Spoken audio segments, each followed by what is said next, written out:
स्वागत है आपका हमारे चैनल में जिसका नाम डिवाइन इम्यूनिटी है।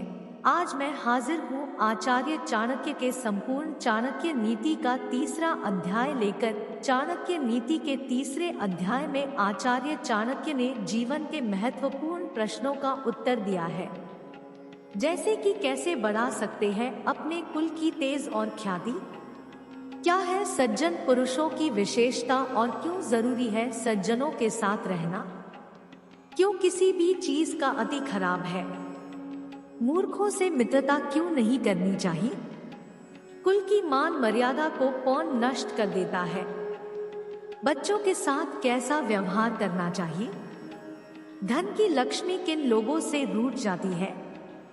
इन सभी महत्वपूर्ण प्रश्नों का उत्तर आचार्य चाणक्य ने अध्याय 3 में अपनी नीतियों से दिया है। तो आइए जानते हैं इन नीतियों के बारे में। पहली नीति है, इस दुनिया में ऐसा किसका घर है जिस पर कोई कलंक नहीं है, वह कौन है जो रोग और दुख से मुक्त है, कौन है जिसको सदा सुख रहता है। मनुष्य के कुल की ख्याति उसके आचरण से होती है, मनुष्य के बोलचाल से उसके देश की ख्याति मतलब प्रसिद्धि बढ़ती है, मान सम्मान उसके प्रेम को बढ़ता है एवं उसके शरीर का गठन उसके भोजन से बढ़ता है। लड़की का ब्याह अच्छे खानदान में करना चाहिए, पुत्र को अच्छी शिक्षा देनी चाहिए, शत्रु को आपत्ति और कष्टों में डालना चाहिए एवं मित्रों को धर्म कर्म में लगाना चाहिए। एक दुर्जन या दुष्ट व्यक्ति और सांप में क्या अंतर है? तो आचार्य चाणक्य बताते हैं कि दुर्जन व्यक्ति और सांप में यह अंतर है कि सांप तभी डंक मारेगा जब उसकी जान को खतरा हो, लेकिन दुर्जन पग पग पर हानि पहुंचाने की कोशिश करेगा। इसलिए दुर्जन व्यक्ति से जितना हो सके दूर रहें।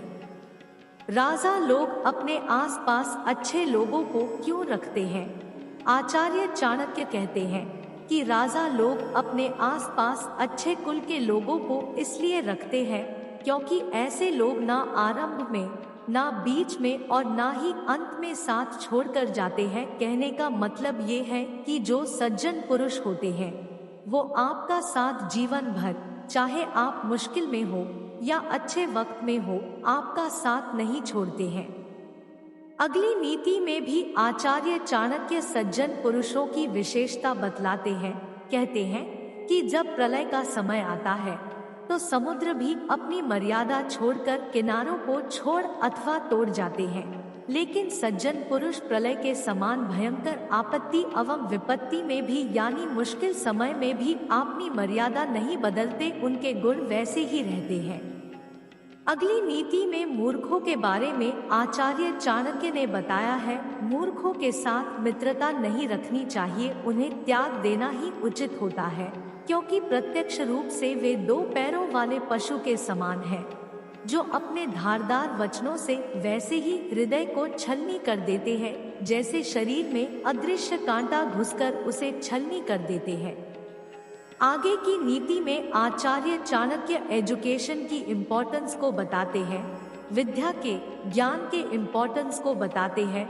वो कहते हैं कि रूप और यौवन से संपन्न तथा कुलीन परिवार में जन्म लेने पर भी विद्याहीन पुरुष पलाश के उन फूलों के समान है जो सुंदर तो है लेकिन खुशबू से रहित है।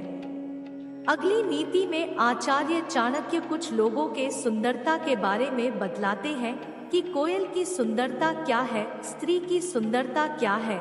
तो नीति इस प्रकार है कि कोयल की सुंदरता उसके गायन में है, एक स्त्री की सुंदरता उसके अपने परिवार के प्रति समर्पण में है, एक बदसूरत आदमी की सुंदरता उसके ज्ञान में है तथा एक तपस्वी की सुंदरता उसकी क्षमाशीलता में है।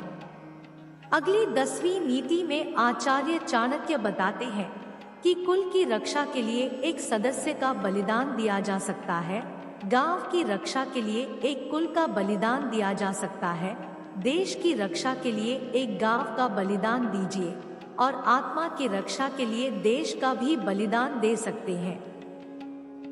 अगली नीति में भी उन्होंने बताया है कुछ लोगों की विशेषता जो इस प्रकार है, जो उद्यमशील है, वे गरीब नहीं हो सकते, जो हरदम भगवान को याद करते हैं, उन्हें पाप नहीं छू सकता, जो मौन रहते हैं वो झगड़ों में नहीं पड़ते, जो जागृत रहते हैं वो निर्भय होते हैं। अगली नीति में excess of everything is bad के उदाहरण को आचार्य चाणक्य ने बताया है कि क्यों अत्याधिक हर चीज में बुरा है। कहते हैं कि अत्याधिक सुंदरता के कारण सीता माँ का अपहरण हुआ था, अत्यंत घमंड के कारण रावण का अंत हुआ था और अत्यधिक दान देने के कारण राजा बाली को बंधन में बंधना पड़ा था और इसीलिए अति को हर जगह त्यागना चाहिए। फिर वो बताते हैं कि शक्तिशाली लोगों के लिए कौन सा कार्य कठिन है, व्यापारियों के लिए कौन सी जगह दूर है, विद्वानों के लिए कोई भी देश विदेश नहीं है, मधुभाषियों के लिए मतलब जो हमेशा प्रिय बोलते हैं, मधुर बोलते हैं, उनका कोई शत्रु नहीं है। फिर अगली नीति में वे कहते हैं कि जिस तरह सारा वन केवल एक ही पुष्प एवं सुगंध भरे वृक्ष से महक जाता है, ठीक उसी तरह एक ही गुणवान पुत्र पूरे कुल का नाम बढ़ा देता है और उसी प्रकार वो एक कुपुत्र के ऊपर भी बोलते हैं कि जिस प्रकार केवल एक सूखा हुआ जलता वृक्ष संपूर्ण वन को जला देता है, सारे जंगल को जला देता है, ठीक उसी प्रकार से एक ही कुपुत्र सारे कुल के मान, मर्यादा और प्रतिष्ठा को नष्ट कर देता है।